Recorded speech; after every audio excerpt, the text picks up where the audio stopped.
Hello and welcome. My name is Emily Prieto, and I'm the co-host of the Seeds of Tao Podcast alongside my husband, Joshua Prieto. We are also the co-owners of the Seeds of Tao education platform and incubator for regenerative entrepreneurs.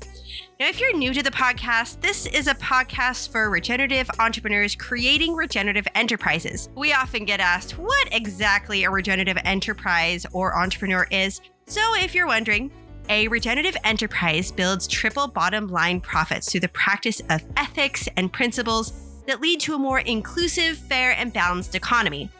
Regenerative entrepreneurs, or regenpreneurs as we like to call them, are those willing and able to take on the financial and personal risks of starting and building regenerative enterprises. You'll get to know exactly what all of that means as you join us for this and future episodes. But know that we welcome everyone to join us as we work to build regenerative economies together.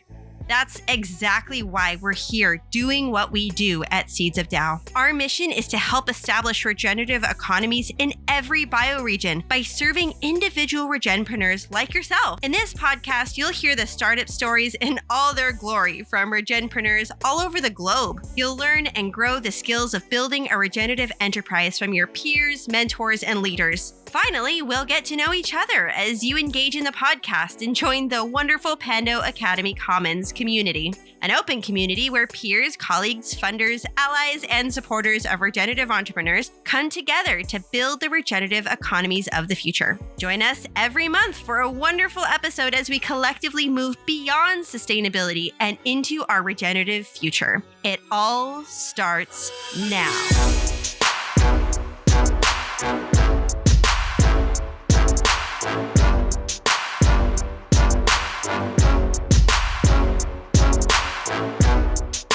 Welcome to the Seeds of Tao Podcast. I have a good friend who I've been wanting to share his story for some time. Max Rünzel is on the air with me today. How are you doing today, Max? Oh, thanks, Josh. It's great to be here. I'm doing really well, actually, and I'm really glad. I've been looking forward to this for a while, too, so super excited about today's session.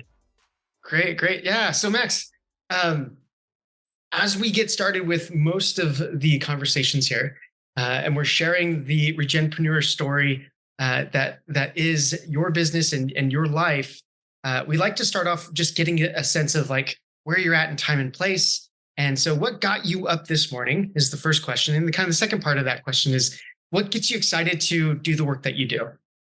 Yeah, no, those are good questions. And I think to me today in particular, it's an easy answer because we had a big launch webinar today, just an hour ago or 2 hours ago. So we just recently launched 2 new apps, and today was the first time we celebrated that with the community. So that was really cool. So everything since this morning has been focused on getting that done and being there for our users, with our users, hear their feedback, their input on everything that we are doing. So that was kind of what drove today, so to say, or what was the big marker today. And then what generally gets me up in the morning, I think it has a lot to do with another problem to get solved in some kind of way. So it's trying to apply yourself, everything you have ever learned, everything you've ever known, to try to tackle problems a little bit better. It's really trying to be as close to the process and as cognizant of the process as I can be. And I think the daily struggle, is that there's always a little bit more than you actually almost can do. So like getting better at managing all the things you want to do in a balanced life, or in a balanced way, and having all of that work you closer towards the large goal of creating a more regenerative world through a means, right? And in my case, this means is a business, which I believe can, serve as a catalyst to put the ideas that I have, the ideas that, things I find fascinating, into practice. Wonderful. Yeah. So Max, you have a business that you've been working on, and it kind of bridges this regenerative world that we're talking about here, and the entrepreneurs understand that or coming to listen in that perspective. But you also have the tech side of things. And I'm really excited to kind of talk about this as well, because I think there's so much good that we can do with our current expansion of technologies and ability So tell us more about your current work and the business that you've started.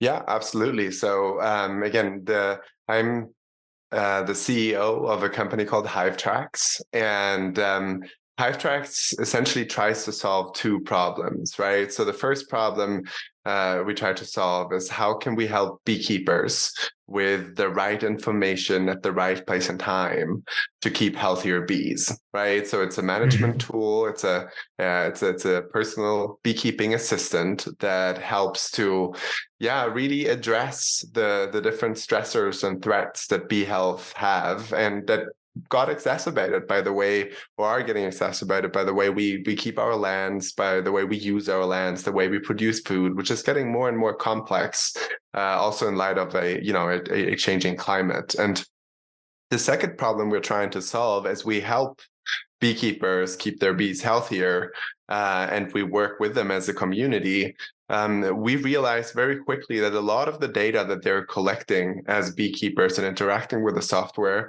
has additional purposes where we can solve larger problems that beekeepers may be facing. And one of these problems can, for example, be to show and prove where your honey comes from, right? Or any hive-related product. So for you to be able to get a better understanding, a better connection with your consumers who are interested in buying value congruent products, right? So you may want to buy a honey that is local, or you want to know who the farmer is. So how can data there help to prove the origin of a particular product, and who the face is behind the product that I'm consuming, and what the practices are that lay behind the product. And then along those lines, we also realize, so when we work with beekeepers, we have different groups of beekeepers we work with, right? So it can be smallholder producers who just have, or literally individuals who just have a couple of hives in their backyard.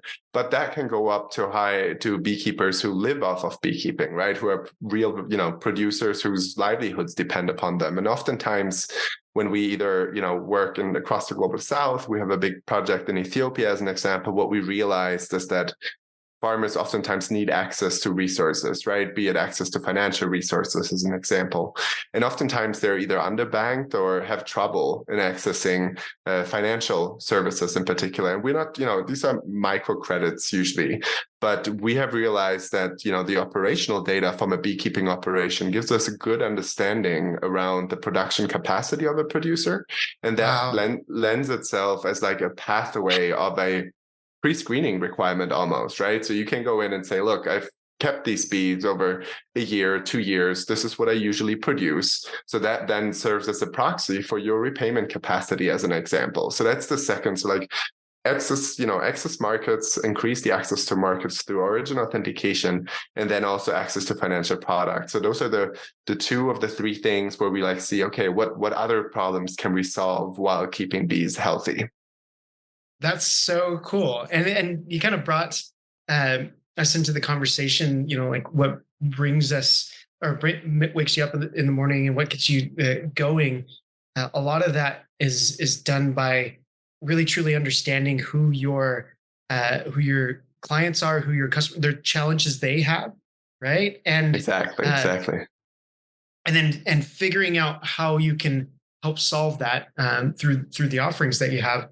So, and I know we're going to get into a lot of that as well as we share your story. But tell us what got you what got you to this point, building your business, and maybe before we actually go into that, tell us exactly kind of what stage of business you're in right now, as far as growth and where the business is in this current moment. I know you just had a launch, so this is a good point for you as well. Yeah, no, absolutely. Thanks for the question, Josh. So right now we are in our seed round as a business, right? So we are the big working on for this season is to get to product market fit with our new. So we have a platform that are working with different versions of our product that we've been operating with. So we closed our pre-seed round last year, so that was kind of to get us started, to get a iteration of the product out. And So now it's all about, making sure that we meet the customer goals, that we work with the beekeepers to help them, figure beekeeping out. I mean, beekeeping is not an easy task. So working with them at scale. And as you were saying, the coolest thing about beekeeping, in my opinion, apart from the ecosystem services, we will, that's the big goal. We'll talk about that some more. But the interesting thing about beekeeping is that it's local globally, right? So wherever you go in the world, you will find beekeepers. Of course, there's a few. Let's take out the deserts and kind of the poles for a moment, but it's like, generally speaking, you find beekeepers everywhere. And so in any of the most interesting aspects of technology is, of course, that it scales. Once written, it is technically useful anywhere in the world. However, beekeeping is, to a degree, is it common all over the world, right? There is a hive, there is a colony that needs to be maintained, and there are certain interactions that beekeepers perform with the hive when they interact with the hive. However, diseases of bees may change, or types of bees may change, or types of foraging resources may change where we are. So this is one of the issues that we struggle with now, or that we work on, is how do we ensure that a scalable product, something that works the same all over the world, feels local, right? And it's like, it does give me the advice that I need as a beekeeper for where I am. And that could be either in Panama, where you are now, or here in Western North Carolina, where I'm currently based. Right.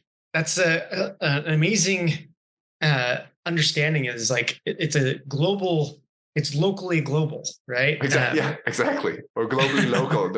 Depending on how you want to put it. That would be it. So you have this technology that's helping beekeepers, and also just trying to get better understanding of the local arena for these beekeepers. Because beekeepers are attached to so many different things. When we talk about pollination, when we talk about the health of the ecosystem, pollinators are a huge piece of that.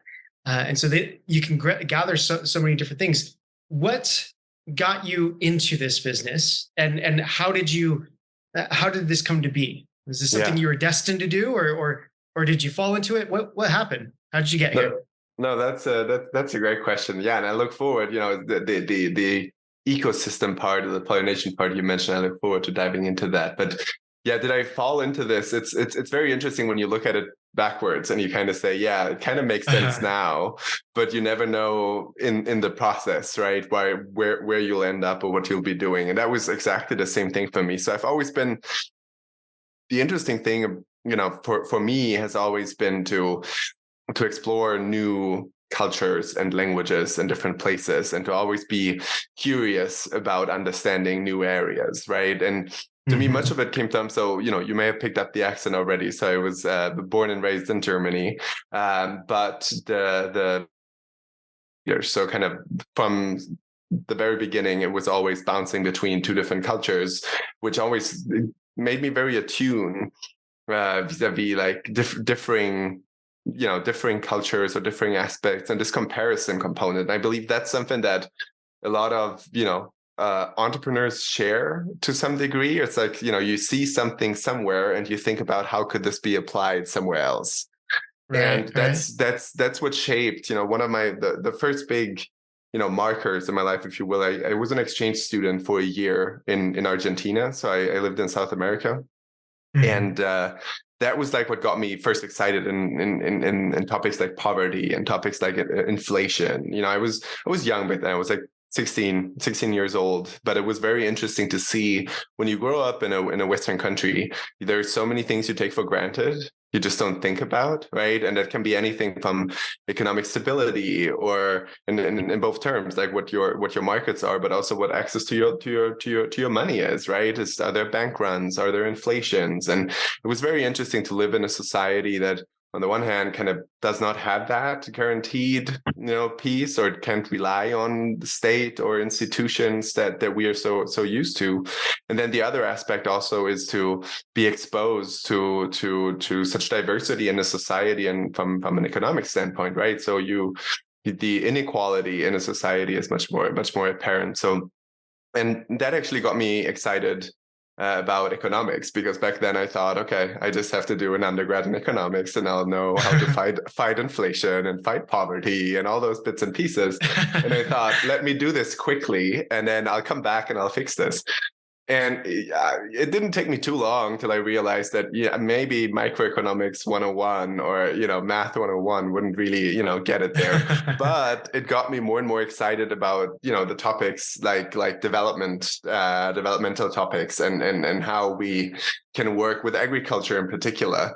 And so I decided to continue to work, take a master's degree in rural development, actually, in food and resource economics, because I had seen, that even a country like Argentina, which produces, enormous amounts of maize and corn or mesocornia and soy, and how that still may not help a country overall, because much of it is distributed or is destined to international markets. So that got me quite excited to do just the rural development aspect. And I actually studied rural development in Belgium, which was quite fascinating. And then I did my second degree in food and resource economics in Seoul in South Korea, which was, it was this notion to say, okay, hey, I had been to like Western countries quite a bit. I'd picked up some Western languages. I was willing to look east, and South Korea in particular has a very interesting story about how rural development can work. They had like a state-run rural development campaign that proved to be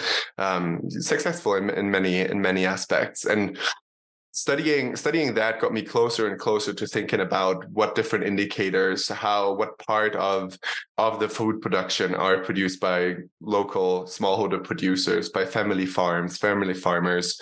And kind of, for me, the dream had always been to work for the UN. So I applied to work for the Food and Agriculture Organization of the United Nations in Rome, Italy. And that was kind of the first job straight out of college, where I thought, okay, it's like languages is my thing. I'd always dreamed about Italy. It's like, let's try this out.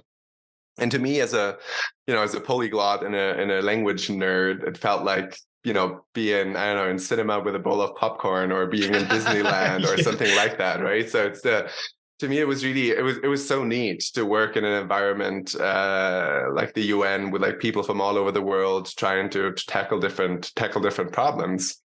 But I also very soon realized that because the organization is so large, I got to realize that there are just, problems you run into, right? There are bureaucracies that are difficult to, or can be difficult to work with. And it's really in the UN, what I realized, it's more of the convening power, right? It's more about how can we create an enabling environment? How can we help with policy making, which I still think is incredibly important and interesting, but I just felt I was a little bit too young and hungry maybe for it. I wanted like an environment that was a little bit more agile for me, a little bit more creative and iterative, and would help me to work with smallholder producers directly, right? So we were working on a database that helped smallholder producers with technologies and practices.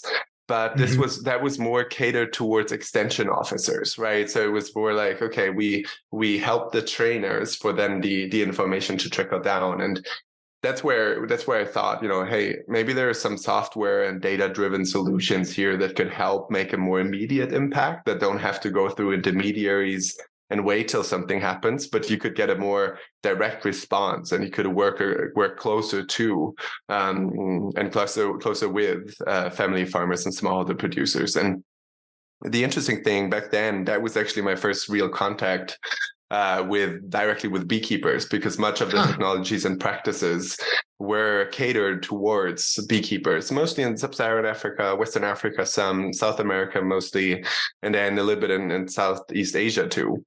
Because, beekeeping from a rural development standpoint has some incredible benefits, right? We talked earlier that it's local globally, so it's usually carried out in most places around the world. It can be performed with locally available resources, right? So most of the things you need to keep bees can be produced locally, provided locally.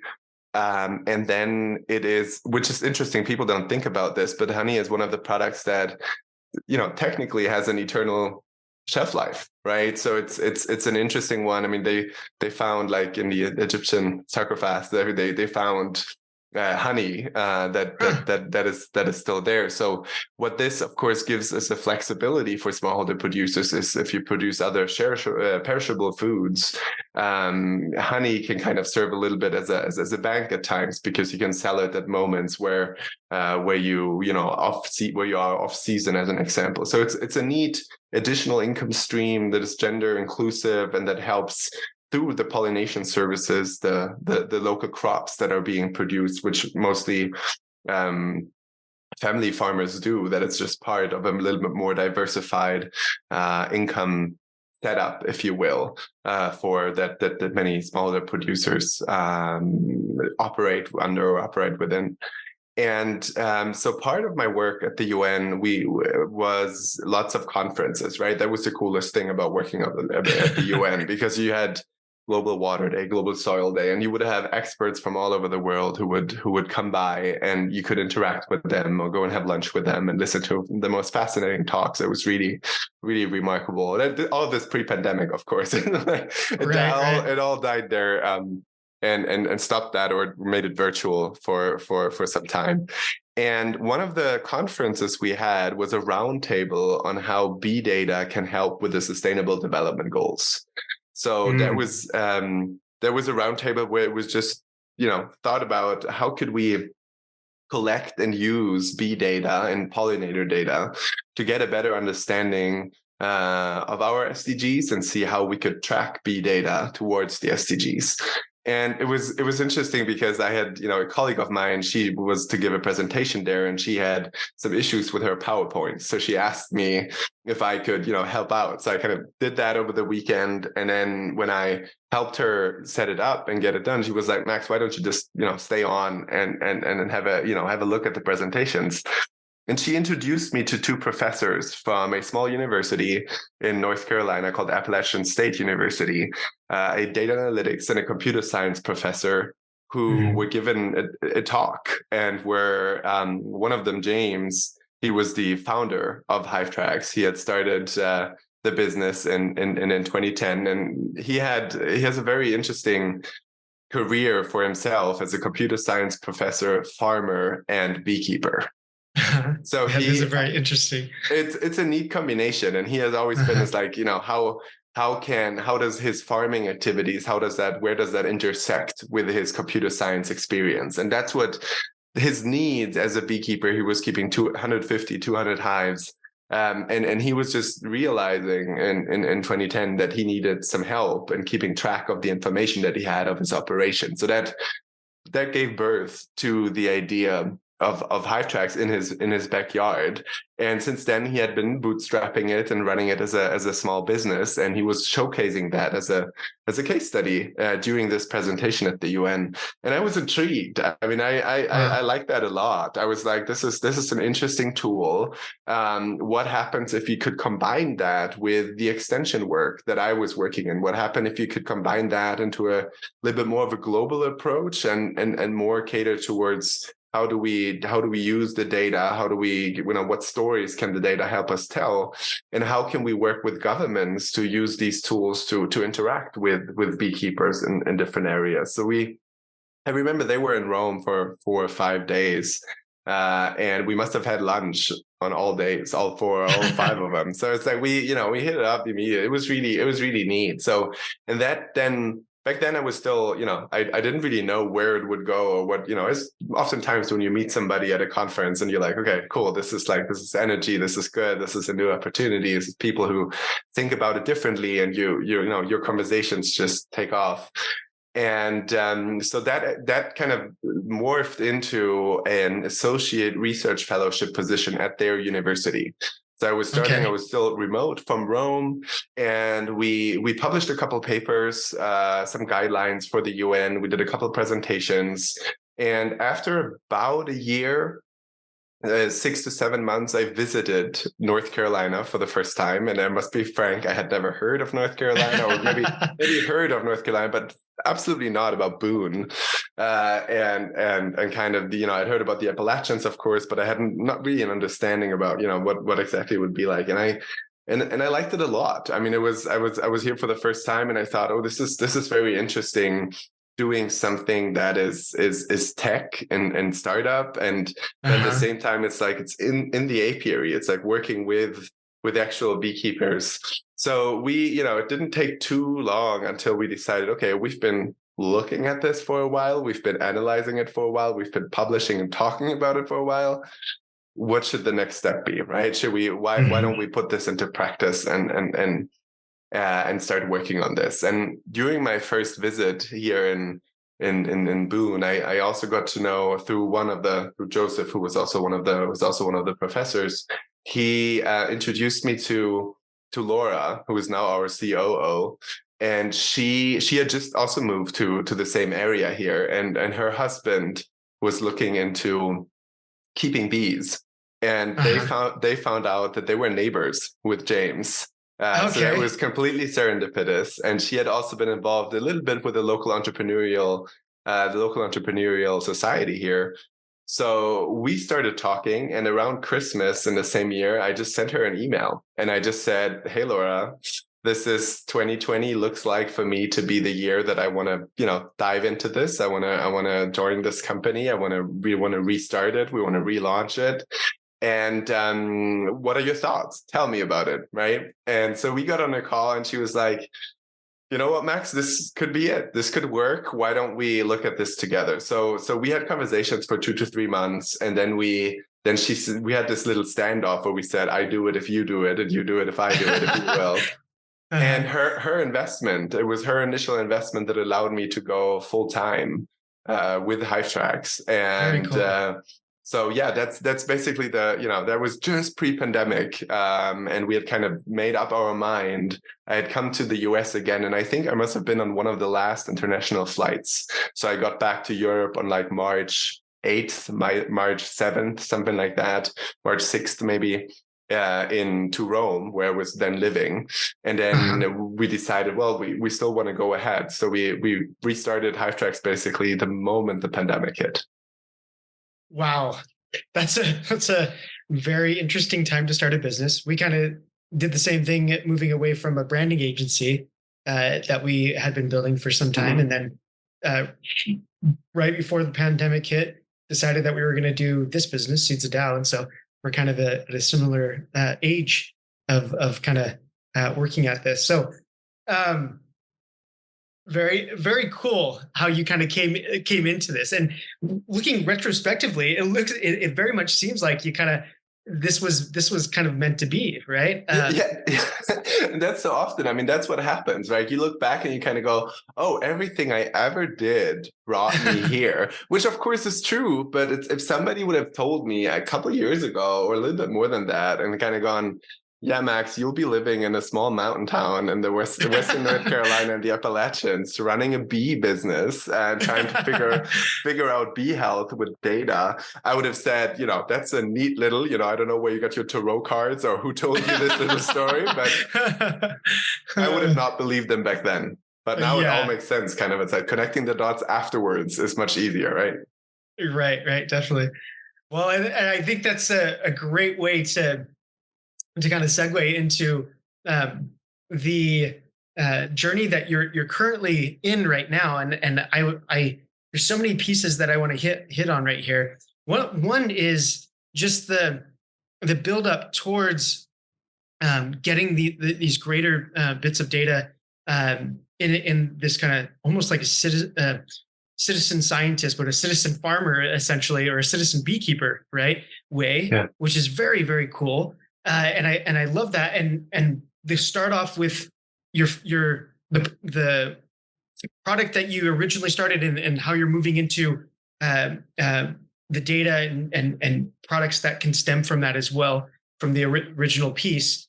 That's one piece that I want to talk about, and that journey, as well as a regenerative entrepreneur, seeking for capital is something that entrepreneurs can sometimes in this space feel like, you know what, this seems a little too much like the capitalist version of, like what I'm trying to get away from. Why would I go after capital in that way? And it kind of has this kind of dirty feeling to it sometimes. in this space. But I think it's so needed because we need more access to capital. And I also want to hear more about your journey in that space as well. So maybe if we can, let's hit on the first. And then if we have enough time, let's also hit on that second piece. Does that sound good? That sounds great. No, these are all phenomenal points. Let's take a moment for a promotional break to tell you about a course Seeds of Tao has just released in its beta form. The entrepreneurs that listen to this podcast want to see change. We want to be the change, and we want to bring that change. We want to change the culture from an extractive and degenerative one into a permanent regenerative one, a culture that cares for its people, planet, and future. This is the reason why so many entrepreneurs we talk to at Seeds of Tao start regenerative enterprises. They don't do it for the money. They do it because they want to see change. The challenge is that it's hard to build a business, especially a regenerative one, that is the catalyst for change.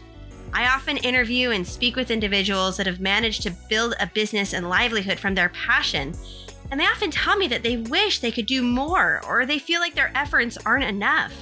They want to scale their efforts and the efforts of others, but they don't know how.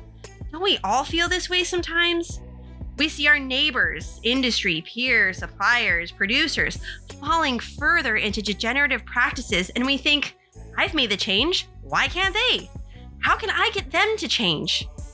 We know it's hard to change, and for some, it's harder than others. We also know that we can't change others, only ourselves. We can, however, pave the way for change and make it easier for the next person to be that change. That path always starts with a story. Seeds of Tao has launched its first online course for regenerative entrepreneurs, and its objective is to help you pave the way to regenerative change through the power of your brand story. You'll learn to naturally grow and scale your business using brand storytelling and other inherent marketing systems that have stood the test of time. As you do this, you'll learn to do it in a way that influences change, not forcing change. No, we should never do that. It never works. Nor should we manipulate, even though it's an unethical way to make things work. Let's be a positive influence through the story and the message that we put out. The course is called the StorySeed, and it's the first of 6 initial courses we're releasing to help regenerative entrepreneurs build the regenerative economies of the future. The first 500 students to enroll in StorySeed will gain lifetime access to this course and the other 5 courses in our initial catalog. To give you an idea of what some of those courses will be, in addition to StorySeed, which covers marketing and messaging, we're building a funding and finance course and a course that helps you navigate the cultural forces and flows that you face as you create systematic and cultural change in your industry. On top of lifetime access to the Pando Academy course catalog, you'll be able to join us for weekly office hours, utilize step-by-step action workbooks, get discounted prices on other offerings, and other amazing benefits. This is a beta offering, which means you're helping us pioneer an education platform and accelerator for regenerative entrepreneurs. If you're an innovator and early adopter building a regenerative enterprise, come pioneer this with us by following the promotional link in the description or show notes and enrolling in StorySeed. Okay, let's get back to the episode. Amazing. It's like goliaths coming out of my mouth. I'll leave that in there too.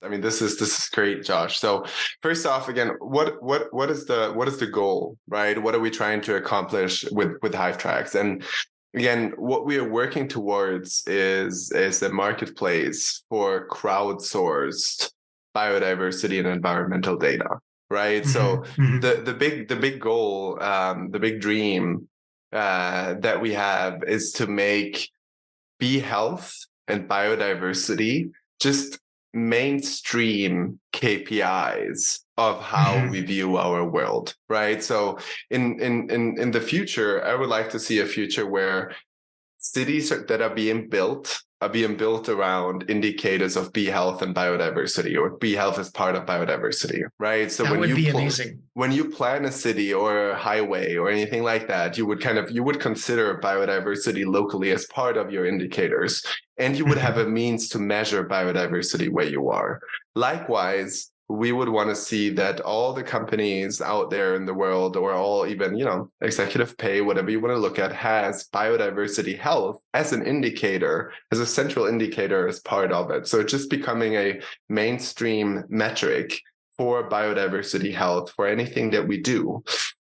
And to get there, and this is something that has happened in the past many times, is if there's not enough data on something, it's very hard to manage it, right? So it's like if you only have data once, for example, you don't know what your delta is. Or if you only have data at long intervals, you don't really know what happened in the past. So the only way to get there is to get there through like continuous monitoring.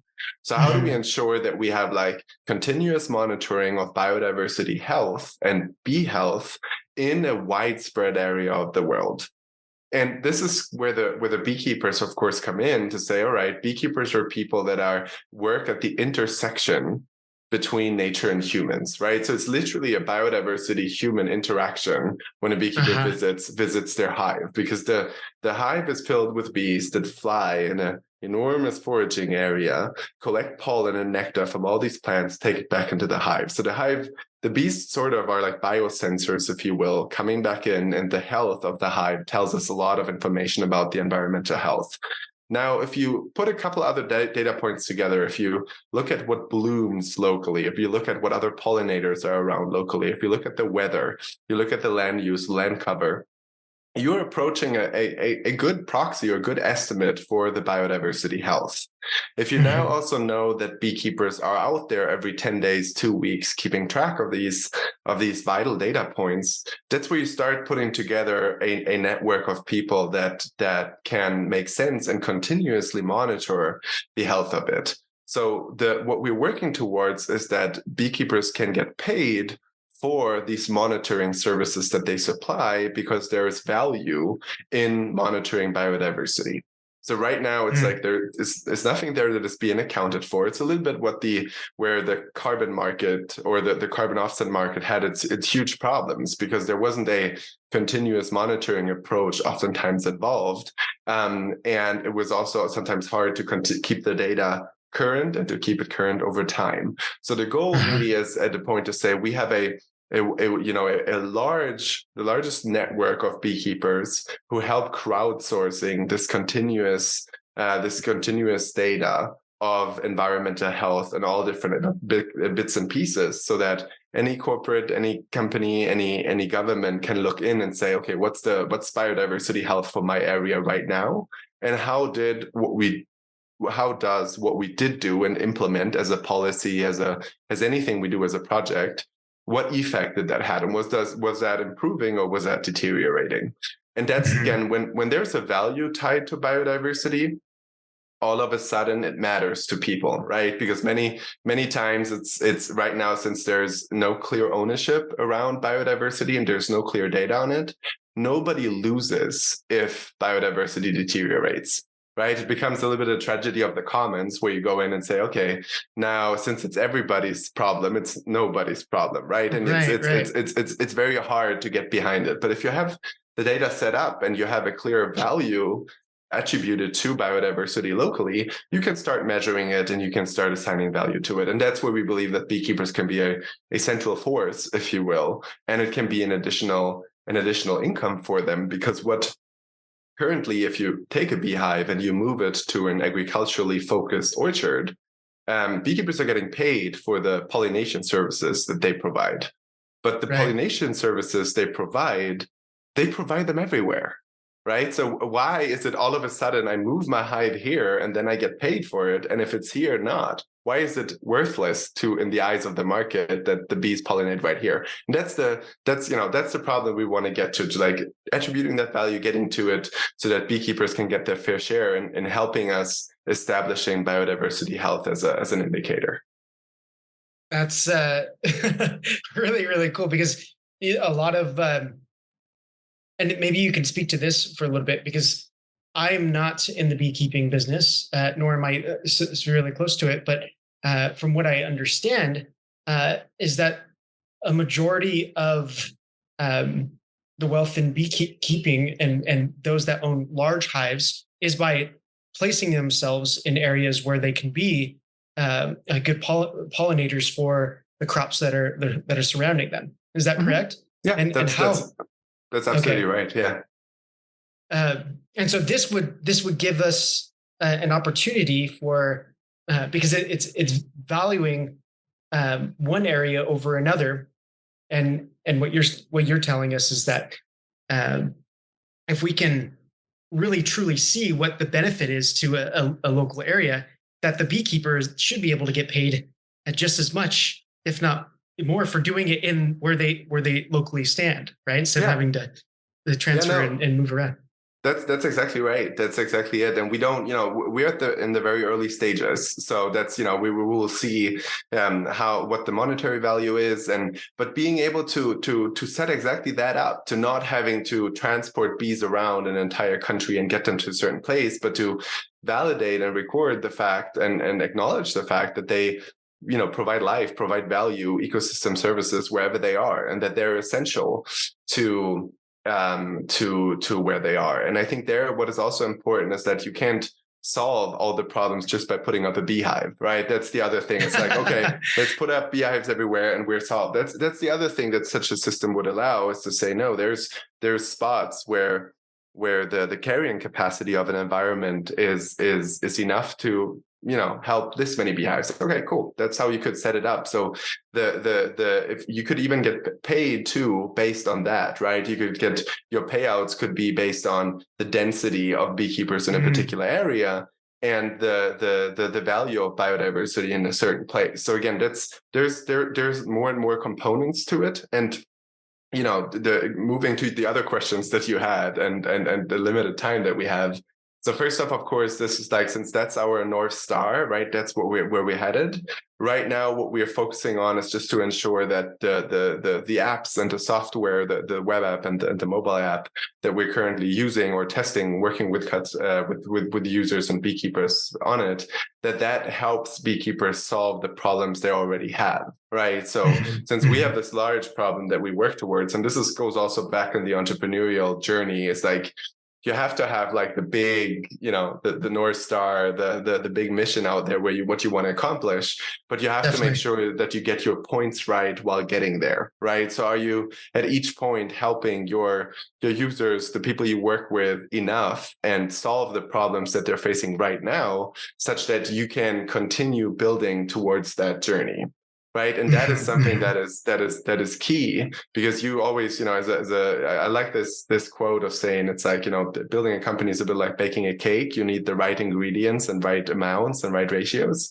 And so basically every time you require funds, it's to fund your next stage. Right. And you kind of always have to say that as the cake that you're trying to bake gets more sophisticated, but you have to have just enough the ingredients to manage what you promised to do at just that stage.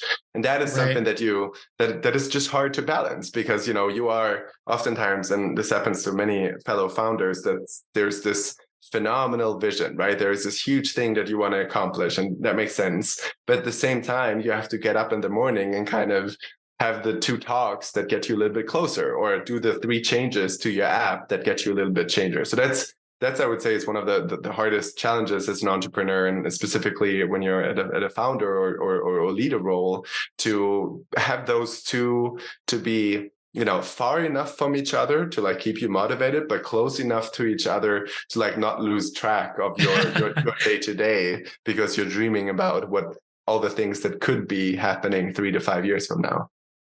That is a beautiful way to kind of get us into, and the way that you gave that to us as entrepreneurs is a very real challenge, and it helps us understand the complexity of raising funds for a regenerative business, and one that has a really big true north, right? And I feel like many of us in the regenerative realm, we want to make really big changes. We have that really big vision, and really kind of keeping it nice and in line, and be able to see it, but also be able to have the day-to-day understanding of what you're doing to get to there, and the funding part of that question. Like, how did you learn and dive into and figure out what you needed to grow this business, and why you chose to use investment capital to do that?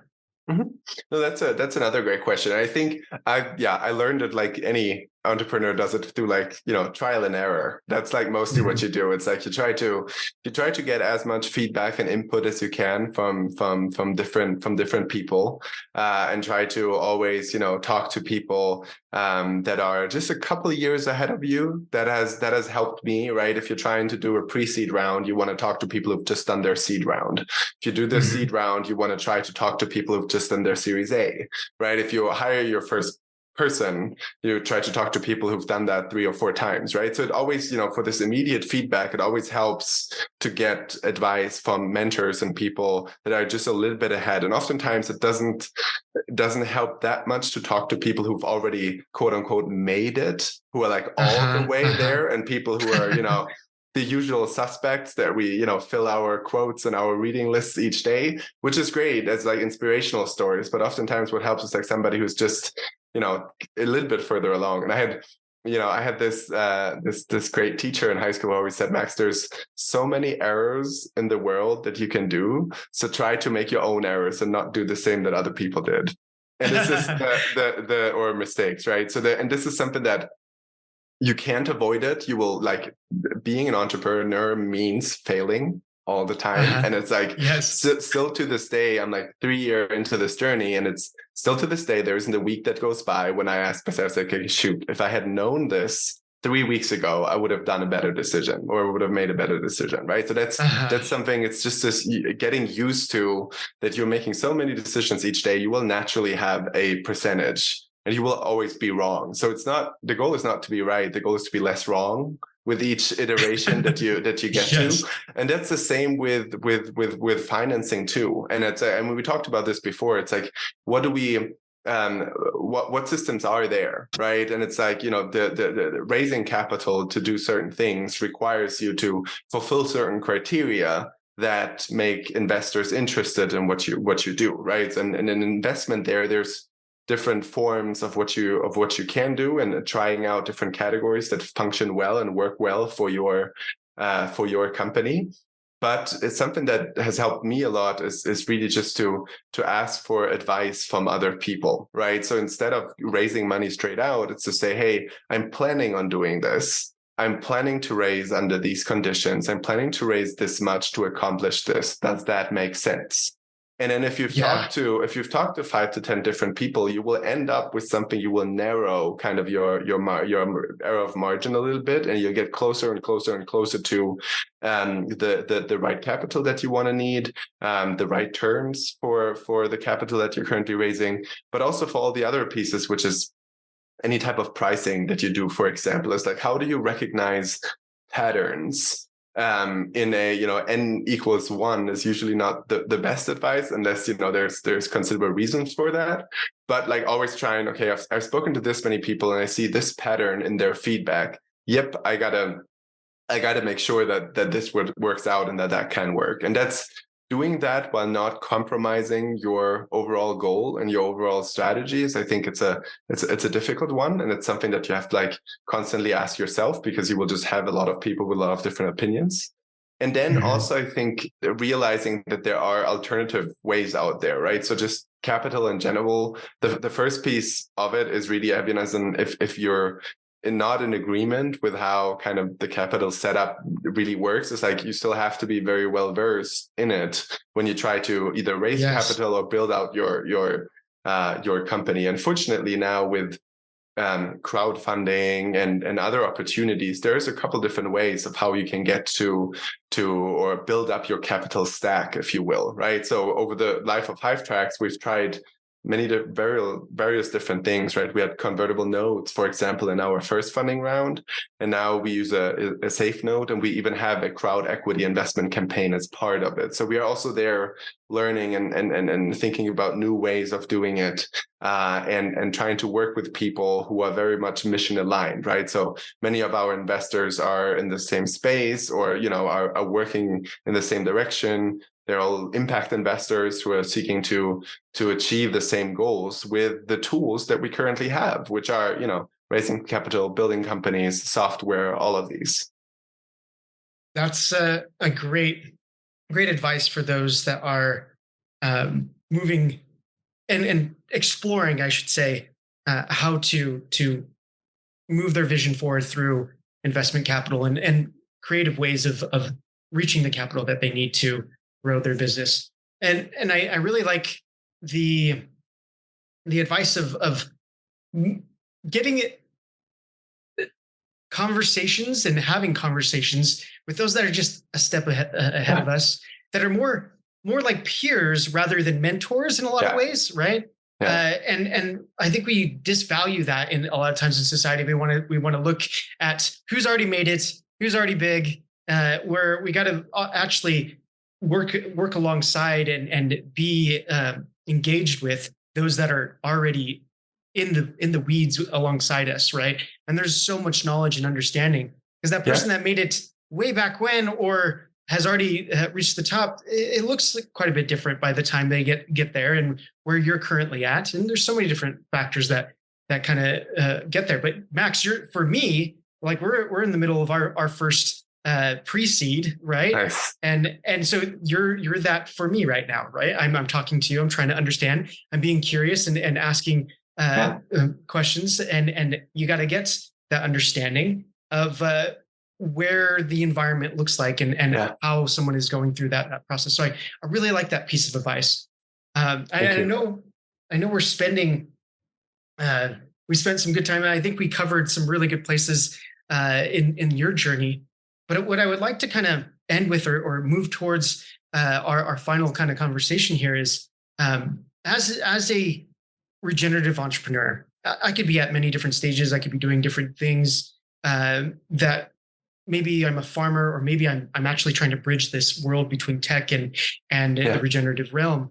There's so many different people out there right now listening to this and that are really truly looking for inspiration and guidance. What would you hope for them to take away from at this current time? Because that can change every day, right? At this current time, what would you hope they would take away from this conversation and journey that you're sharing right now? Yeah, no, I think that's a great question, and I think there's a couple things for sure. It's like, one, I think is to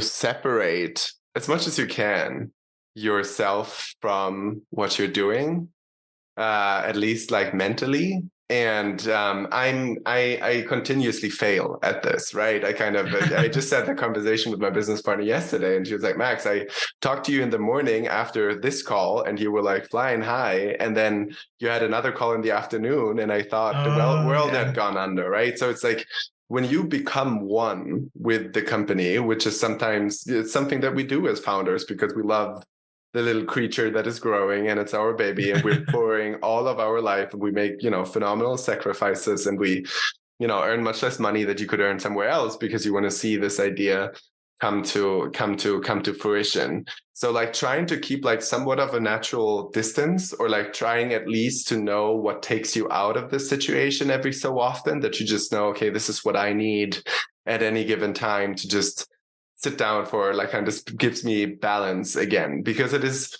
not doing that early is something I did not do that. It's like that. It will wear you out at some point, because there is no direct finish line to what you do. Mm-hmm. Maybe if there's an exit or something like that, if that's something that you are interested in.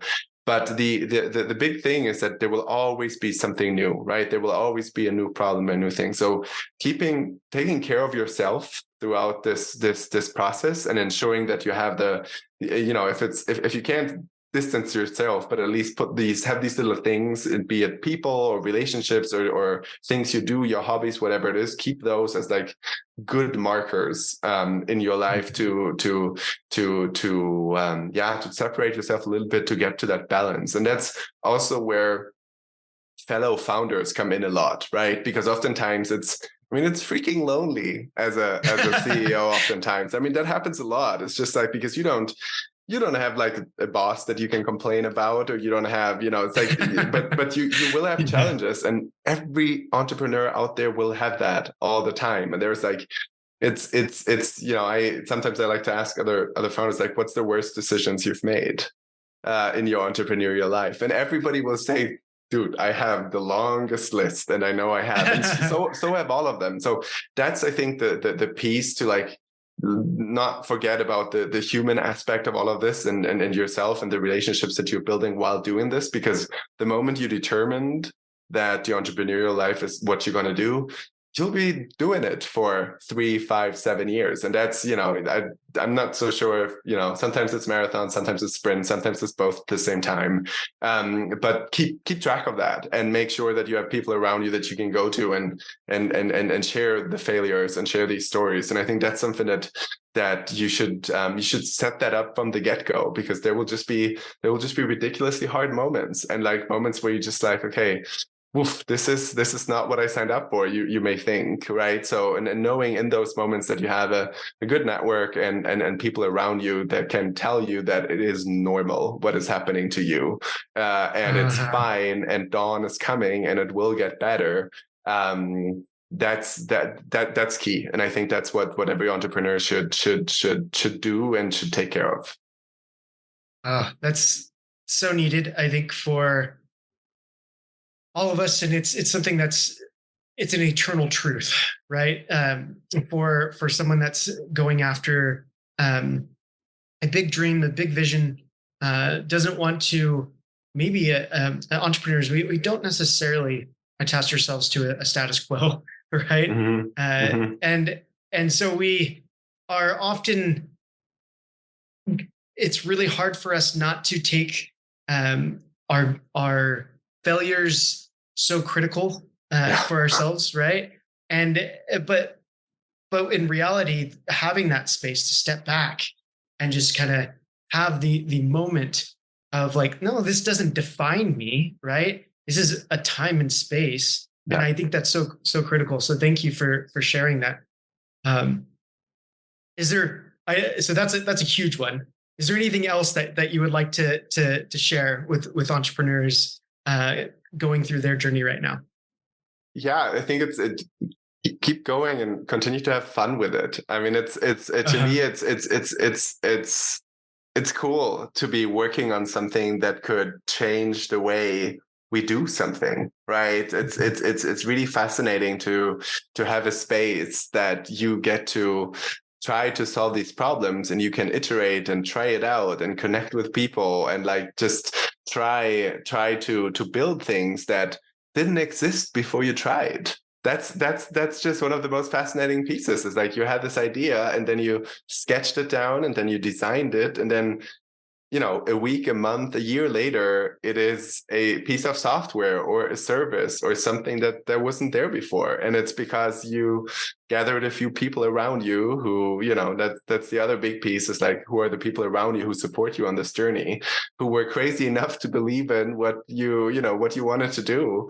And you actually accomplished it. And now there's, thousands, or this is the software example, of course. Now there's thousands of people who look at these screens where you said, yeah, let's do a blue button or a green button, or let's remove the button. And that's just that is a cool piece. So like having these little moments too, to just realize it's pretty neat to try this out, and to be a little bit as an outlaw maybe in society, and kind of say it's like you're able to create your own rules around how you want to work and how you want to do certain things. So I think that freedom and knowing to savor that is another big one that is important. And then to not, again, just to continue do it. You'll figure it out at some point. It's the other piece. It's like it sometimes it takes lots of iterations, and most big entrepreneurs, and I'm very early in my journey, so I don't, I'm looking forward to all the failures that are ahead of me. Okay. And also all the times that I'll be less wrong and get closer to the target. And now it's going quite well, and it's fascinating to be on this, but to continue iterating, to continue growing, continue to listen to what other people have to tell you. And if you have the humility to accept those, and have the humility to accept that you are wrong in many of the things that you do, then you will end up with some sunshine at the end of the rainbow. Wonderful. Well, Max, I really want our entrepreneurs to be able to continue following your journey, and engage. If anybody's listening and has a beekeeping business themselves, how can they get a hold of your services and products? How do we stay in tune with your journey and see it progress, and maybe even reach out as that person that's a step ahead of us? Yeah, no, absolutely. Or somebody ahead of me, that would be that would be awesome. That would be awesome too, because there's so much that I still have to learn. Yeah, the easiest way is to send me an email. So max@hivetracks.com, or to go to our website, which is hivetracks.com. And there are all the links to projects we've done in the past, and links to get in touch with us, to download the app, to try it out. And there, our app for smallholder producers is currently available in English. We launched there in mid-February. And then our web app, we are just testing it out with 12, 13 different organizations and groups. So there too, we're looking for help with people telling us what we didn't do well and what they like about our products. And again, anything is there on the website at hivetracks.com, and my email address is max@hivetracks.com. Wonderful. Well, thanks again for all that you're doing. For the listeners there, please reach out to Max if you've been inspired. We will have show notes so you can get in touch with Max, and all that information will be there as well. For now, keep on growing your mind, keep on growing your business. Of course, keep on growing the garden, but most importantly, keep on growing your regenerative business. Stay in there, like Max is telling us to do. So bye for now. Thank you so much, Josh. This was a big pleasure. And yeah, please get in touch, everybody. I look forward to hearing from you and to listening to more episodes of this podcast. Thanks so much. Have a great weekend. Yeah, thank you. Thanks for joining us today. We hope you enjoyed the podcast. It really is a blessing and a pleasure to bring each episode to you. So what'd you think? If you'd enjoy this podcast, please leave us a review or follow us on the podcast platform of your choice. Each review really does help us further the reach of this podcast and move our mission forward to build regenerative economies in every bioregion.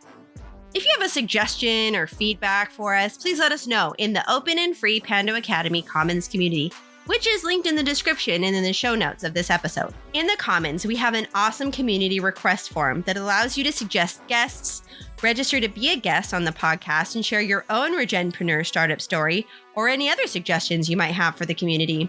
Without your feedback and requests, this podcasting community wouldn't be what it is, so please let us know.